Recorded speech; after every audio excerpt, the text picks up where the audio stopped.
किस जगन्नाथ मंदिर में महाप्रभु देव दीपावली पालित होइछि। देव दीपावली नीति को नहीं भक्तिमय परिवेश सृष्टि होइछि।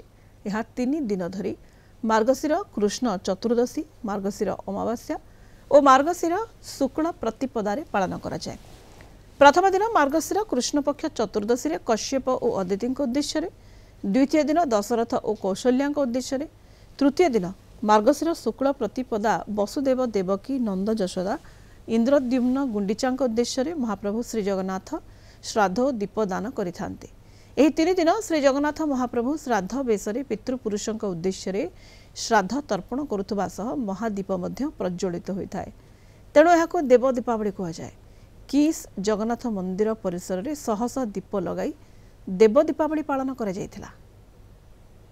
आमर महाप्रभुंकर दीपदान श्राद्ध होइथिला। अदिति एवं कश्यपंकर प्रथम दिन में देवकी वसुदेव नंद यशोदा इंद्रद्युम्न गुंडीचा यही मानू दीपदान श्राद्ध महाप्रभुंकर हब एवं ये 3 दिन कार्य सरले महाप्रभुंकर दीपदान श्राद्ध कार्य समाप्त हेबो।